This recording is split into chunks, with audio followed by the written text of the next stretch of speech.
Actor John Amos has died. His publicist says Amos died August 21st of natural causes here in Los Angeles. Well, tributes are pouring in for legendary actor John Amos, who passed away. Amos became a household name in the 70s for his portrayal. John Amos was once seen across America as the embodiment of the ideal father. In good times, he didn't just play a principled black man, he became a symbol of dignity, calm strength, and unconditional love. And yet, in a cruel twist, this legend passed away in a way no one could have imagined. At 84, he lay unconscious in a hospital bed, immobile and no longer able to protect himself. At that very moment, his biological son suddenly appeared, posting videos all over social media, accusing that his father was being abused and abandoned. The story immediately ignited controversy. John died a few days later, no official obituary, no funeral, and no one stepped up to take final responsibility. How did a father once beloved by an entire nation die so alone? What made his own son turn against him, and in the abandoned mansion in New Jersey, where John had lived for the last 3 decades of his life, what secrets are waiting to be uncovered? Perhaps the answer lies inside the very house he once called the final stage of my life. First, we need to go back to where it all began, where a young black boy in Newark first learned to keep silent. And from there, the first cracks began to form. John Amos was born in 1939 in Newark, New Jersey, into a poor working-class family filled with pride. His father was a mechanic who worked 6 days a week, surrounded by noise and motor oil fumes. His mother was a night shift nurse at a public hospital for black patients so crowded that sometimes she didn't have time to call patients by name. Their rented home had just 2 bedrooms, a leaky roof during heavy rain, and sat less than a block from the railroad tracks. Every time the train passed, the entire house shook, as if the space itself was struggling to hold on to something slipping away. John grew up in a silence that was heavy with pressure. His father spoke little. His mother was always tired, and he quickly understood that what he thought wasn't always allowed to be said out loud. Every dinner was a lesson in endurance. Every school morning was a silent battle against prejudiced stares. At 11, his first tragedy struck during a history lesson. The teacher asked students to read aloud a passage that demeaned black people. When his turn came, John didn't stand up. He didn't argue, didn't protest. He simply closed his book and looked the teacher straight in the eye. Hours later, he was expelled for defiance and lack of cooperation. That day, on the walk home, sunlight slanting through the rooftops of rundown houses, John knew he had just lost something. Not his education, but the right to remain silent with dignity. He was just a child, yet treated as if he had committed a grave crime. From that moment, he swore no one would ever again decide who got to speak and who had to stay silent. But the bitter irony is that more than 70 years later, he, the man who once stood for dignity and the black voice on national television, was forced to leave in absolute silence. That angry childhood could not contain John Amos forever. Just a few years later, the quiet fury within him transformed into explosive strength on the football field. John Amos once believed the football field was where he would prove his worth. As a teenager, he lived for football, not for fame, but because it was the only place where he didn't feel looked down on. Every time he touched the ball, he was speaking for things society didn't want to hear. If you were a black boy growing up in 1950s Newark, just standing on the field was a privilege, let alone carrying the ball forward. Thanks to a sports scholarship, John played for Colorado State and then joined the Kansas City Chiefs as a final affirmation that he was good enough to thrive in a world not built for people like him.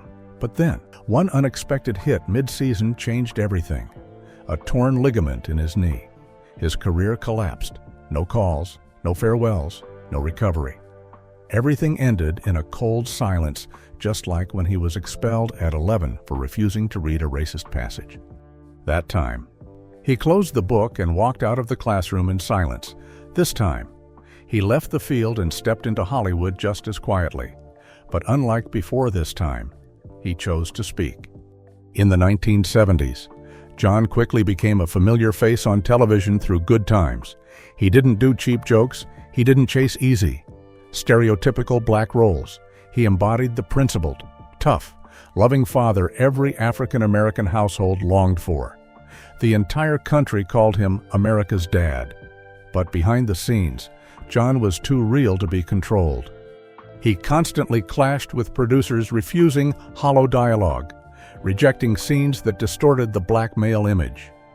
Once, after reading a script where his character slaps his child at the dinner table, he threw the script down and said, "I didn't come here to reenact what once broke me."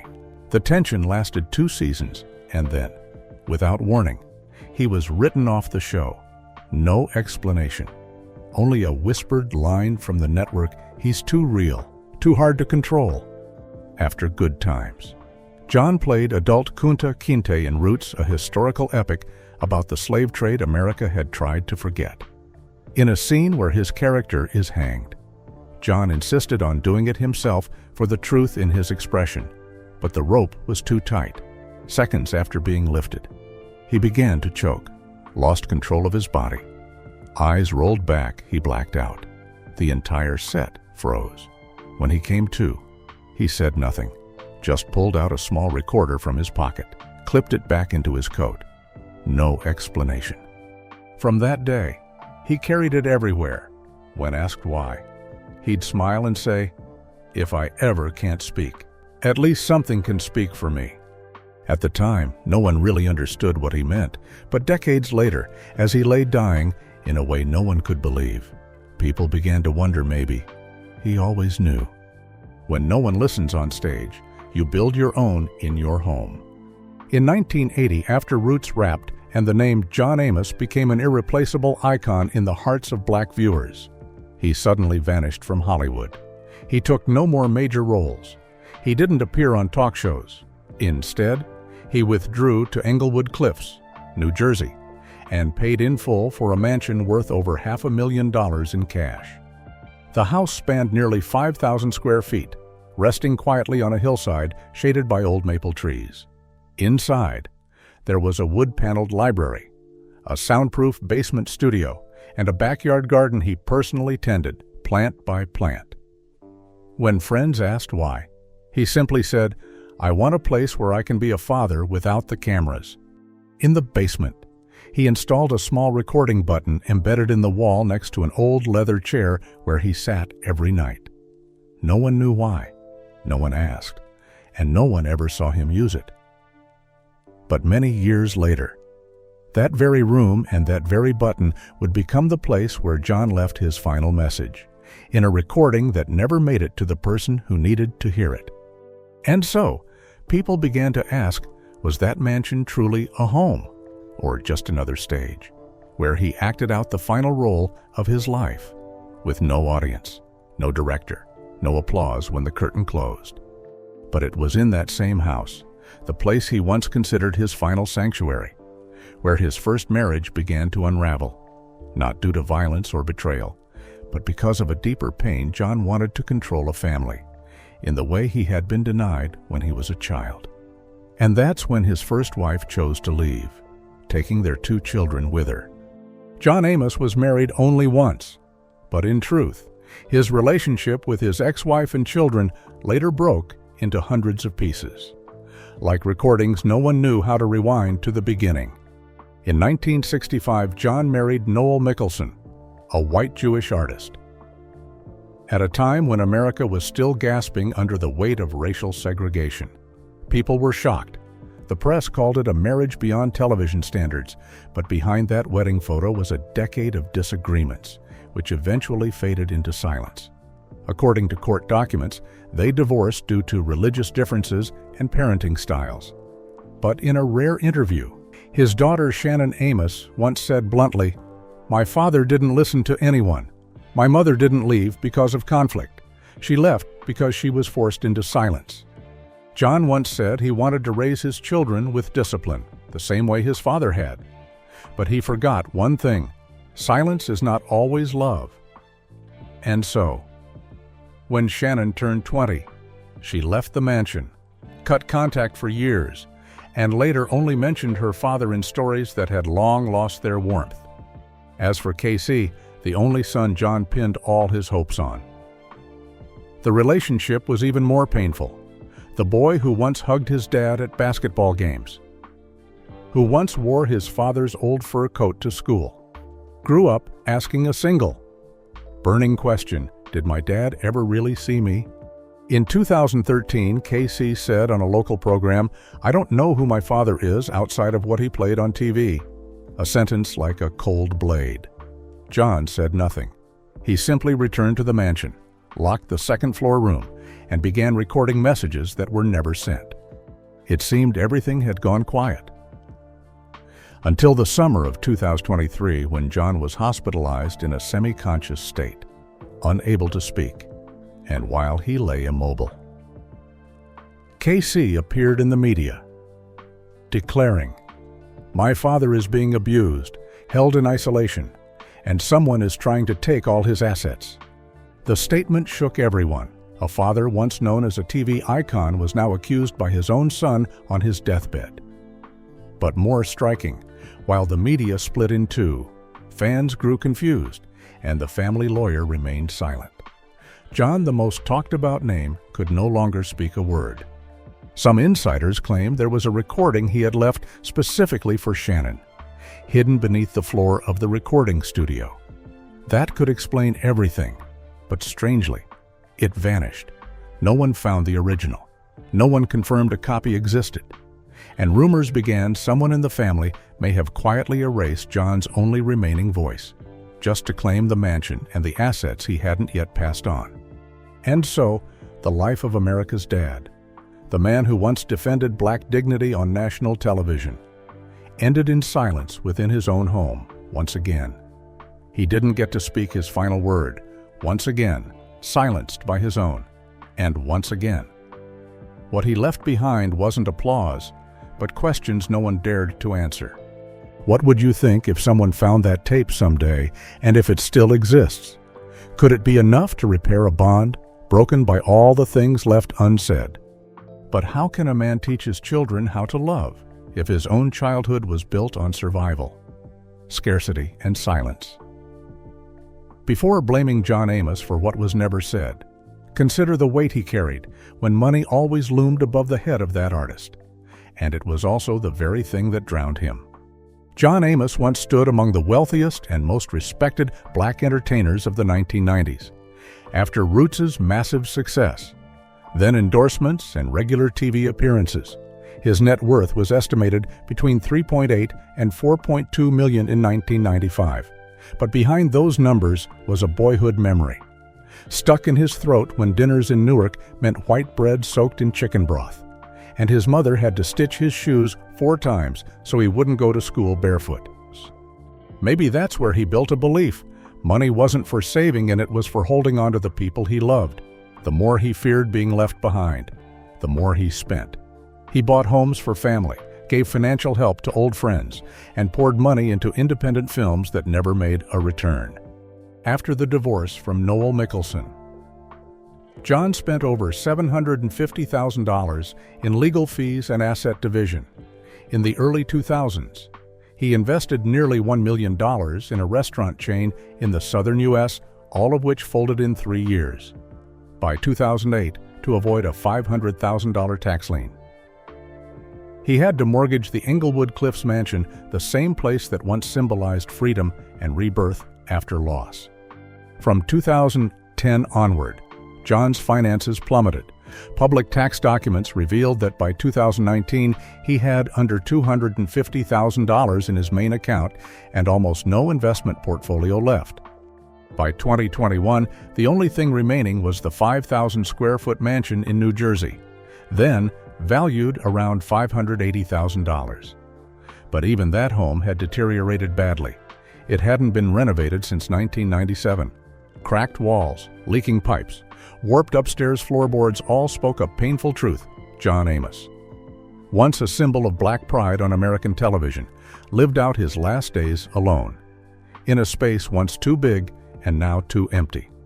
In June 2022, during the only filmed interview allowed before his hospitalization, A young reporter asked, "If you could go back, what would you hold on to?" John looked out over the weed-speckled backyard and answered slowly, as if to himself, "I didn't lose money. I lost trust."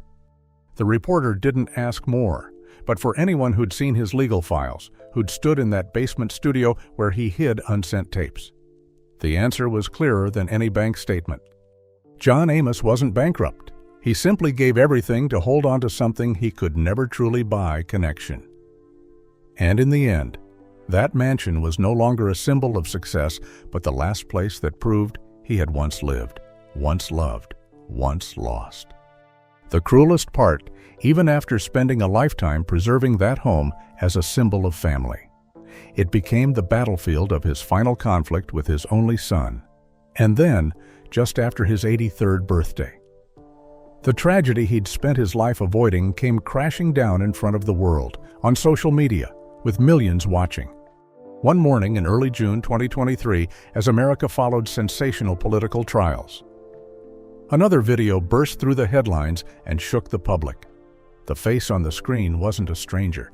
It was Casey Amos, John Amos's son, standing before the camera, exhausted, his voice hoarse, as if he'd been crying, angry, and scared all at once. He said that his father, John Amos, America's dad, once revered by the nation, was now being illegally held in a nursing home in Colorado. No freedom, no family contact, no proper care.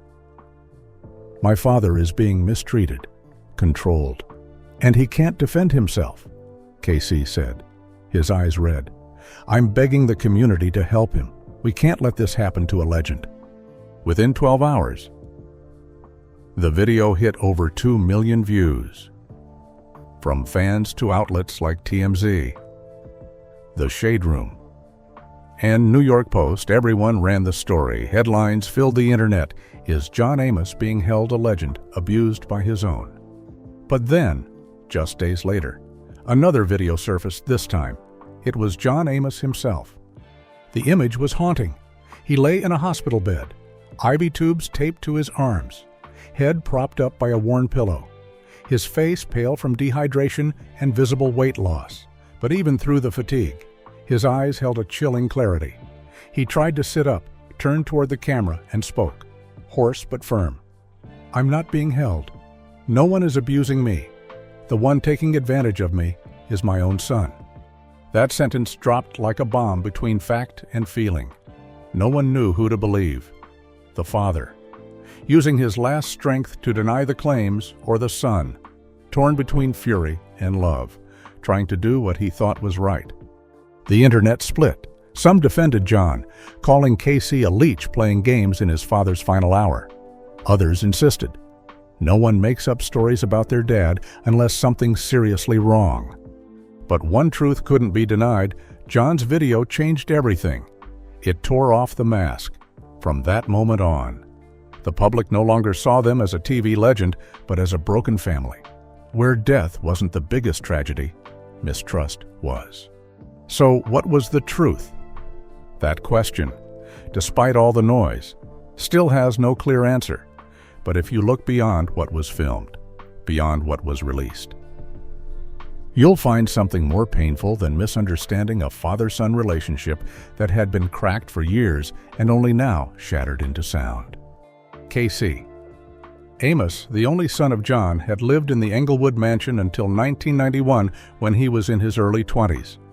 According to old records and neighbors, father and son had once been close football games together, backyard parties, long talks in the studio.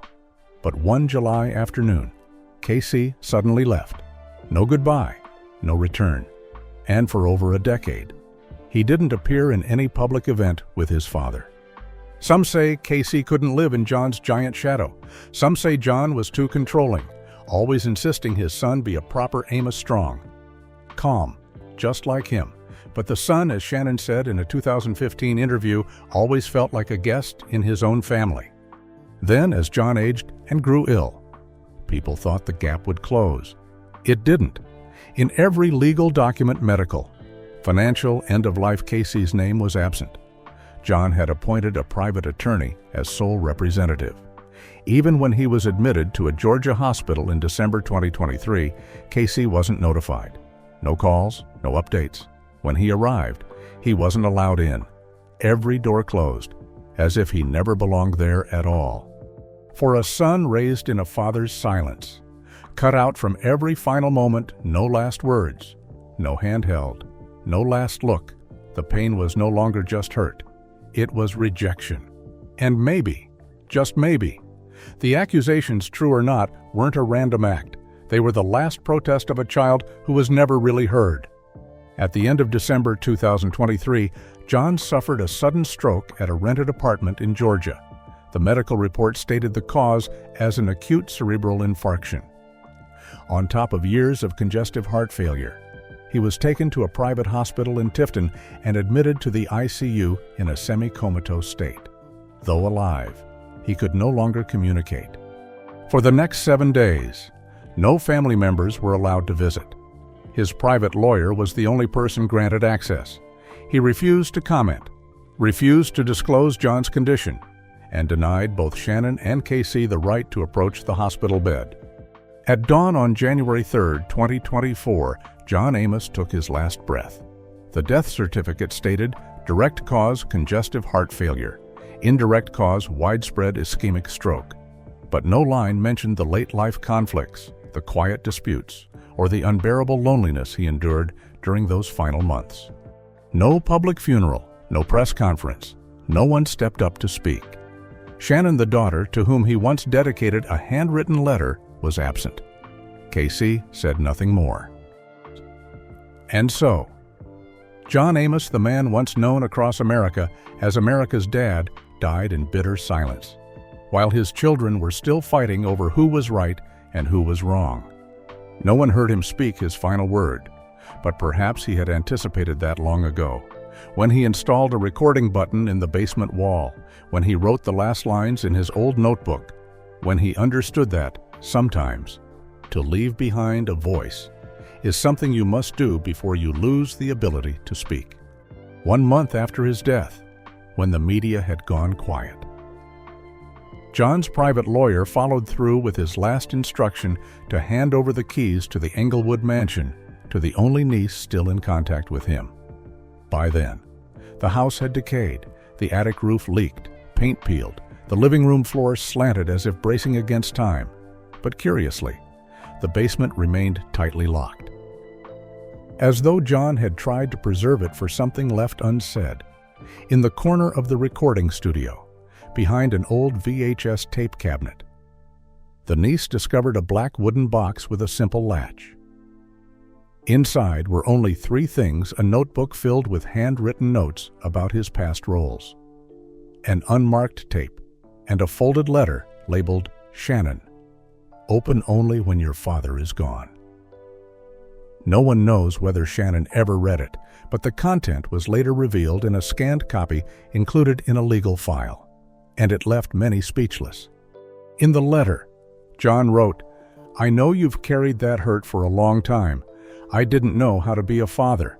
I chose the role, the fame, the audience, and forgot you needed a father beside you every night, not one on TV, if you ever felt left behind. I'm sorry. This house wasn't to hold property. It was to hold memory. Even if you never return, I've always been here. No one is certain what was on the tape. Some say it was a final message never played. Others say it had been erased. But what remained from the letter, the room, the frantic handwritten notes was enough to show the man had said what mattered most.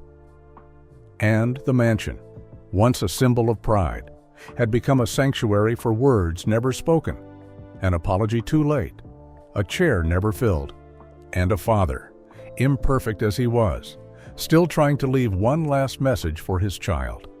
And so, John Amos, a symbol, a face etched deep in American television memory as the ideal father figure, left this world in his 80s without a legal will, without a named heir, without a farewell ceremony. The Englewood mansion, once the private space he spent a lifetime building, was left abandoned, collecting dust by the same hands that had once walked out of that home. People often ask, what is his legacy? Is it good times? Roots? The voice that spoke up for black dignity? Or is it an unopened letter from a father confessing he didn't know how to be one, admitting he chose the spotlight over his daughter? And that the house was never meant to preserve wealth, but to hold on to the last memory. Maybe John wasn't perfect, but who really is, when carrying so much hope and receiving so little love? What about you? What do you think of John? Amos? Do you believe he was a misunderstood icon, a failed father, or simply a man trying to live, to love, and not to be forgotten? Share your thoughts in the comments below. And if you believe there are stories still untold, secrets still hidden in forgotten mansions waiting to be revealed, subscribe and hit the bell, because this journey is far from over.